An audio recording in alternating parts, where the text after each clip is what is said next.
وقتتون بخیر. امیدوارم که روزگارتون به کام باشه و سختی زندگی در واقع خستتون نکرده باشه.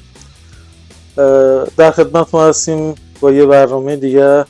امروز قراره یه فیلمی براتون پخش کنم از دکتر ریچارد گالاکر، یه روانشناس و پروفسور استاد دانشگاه که چندین ساله، در واقع 25 ساله که دارن با واتیکان همکاری میکنه و برای جنگیری ها اشخاصی رو که میارن بررسیشون میکنه، معاینهشون میکنه که ببینه اگر درمان روانشناسی دارن کارشون به جنگیری نگیره، یعنی در واقع مطمئن به سمت این کار برن. ایشون خودشون بیشتر راجع به این قضیه توضیح میدن و تو فیلم بیشتر با ایشون آشنا میشید. من زیاد وقتتون نمیگیرم، فقط خواهش میکنم کامنت، لایک و سابسکرایب فراموشتون نشه. تا برنامه دیگه بدرود. Declare themselves to be evil spirits. This demonic sounding voice came out of her. She spoke multiple languages. She rose out of her chair. They were trying to hold her down. Otherwise, they said she would have risen to the ceiling. We all have to be open to considering that there's something more here. And if you just exclude all these people and say, well, they're all psychotic individuals or something, they're never going to get the help they need. Dr. Richard Gallagher, I'm a board-certified psychiatrist. I'm also a professor at New York Medical College in psychiatry and on the faculty at Columbia. About 25 plus years ago, I found myself being asked by clergy of many different faiths to investigate and give them my psychiatric opinion about people that they thought might be demonically attacked.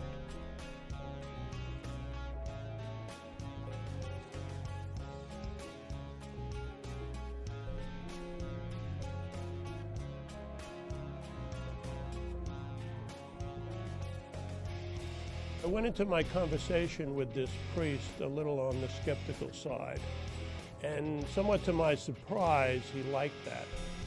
He said, well, if we didn't think you were skeptical, Dr. Gallagher, we wouldn't have wanted to use you. Well, I guess he had heard about me, and that's why he came to ask my opinion about a woman who was claiming that she was beat up by invisible forces. She would even have these bruises spontaneously appear. She appeared to me to be completely sane. And I'd never seen a case like that before. It didn't seem to be explainable on the basis of any medical or psychiatric pathology. She and her husband were devout Catholics, and they believed it was kind of evil spirits. I didn't have a great deal of interest in getting involved in this, but you know, as a physician, I really don't like the idea of seeing somebody in tremendous pain or tremendous confusion. I was asked to comment whether there could be any psychiatric illness, whether she was being abused, whether this was her imagination, etc. And I had to conclude that there was no medical reason why this would happen. I felt that she was being attacked because, in fact, she was a very holy person.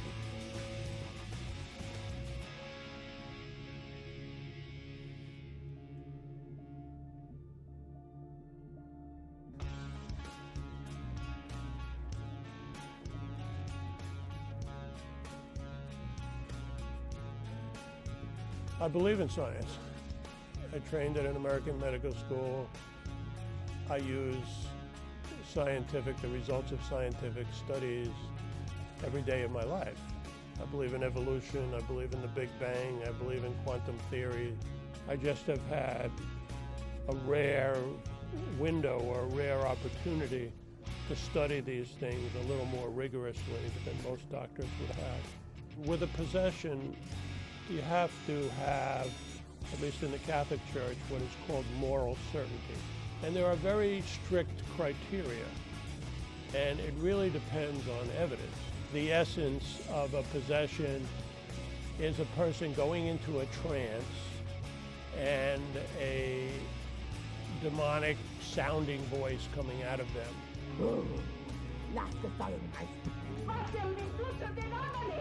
Attacking the people, attacking religion, usually using very crude and violent language.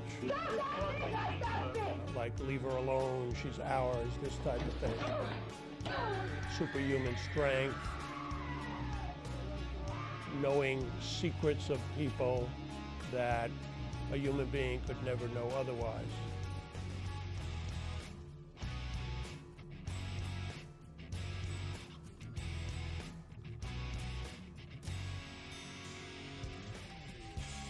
She was a Satanist, self-professed high priestess of a satanic cult.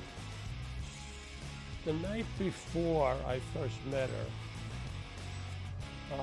I was in my bedroom with my wife at about 3 a.m. And we had 2 cats.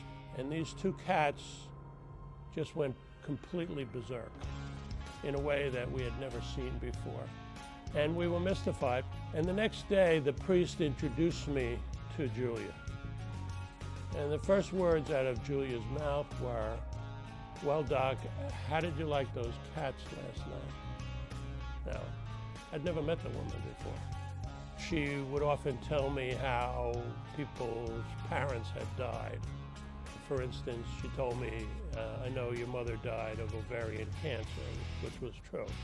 And once I was on the telephone line, on a landline in this case, with the other exorcist. I remember Julia was not on the phone conversation. This was not a conference call or anything. We actually knew where she was at the time. She was about 1,000 miles away. And that same voice came in over the phone line, said the same kind of thing. "She's ours, leave her alone." So I said to the priest, I said, "Did you hear that?" And he said to me, "Yeah, the evil spirit can even interrupt our phone conversation," which I found pretty remarkable. It was pretty creepy, but I also found it pretty remarkable. She was completely demonically possessed. It just doesn't happen out of the blue. It's not like your average person all of a sudden is going to wake up and be possessed. There is pretty much always an explanation. They have turned to evil in a very explicit way. For instance, in Julia's case, the context was obvious. She had turned to Satanism.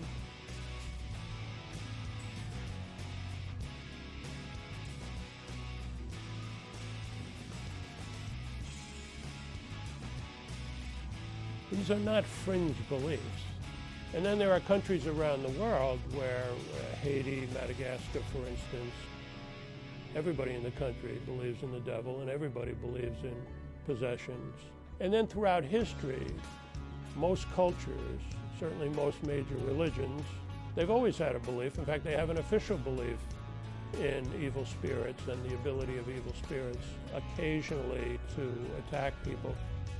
Critics often ask for a ludicrous level of, quote, proof. You can't do lab experiments.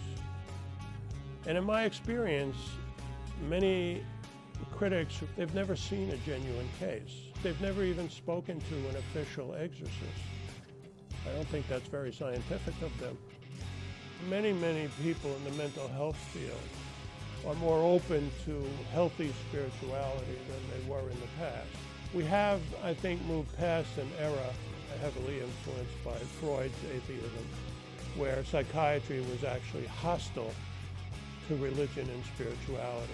I don't want to prevent people who need psychiatric help from getting it. But then there are these rare cases. No amount of medical help is going to deliver them of an evil spirit. There are definite criteria, there's definite evidence.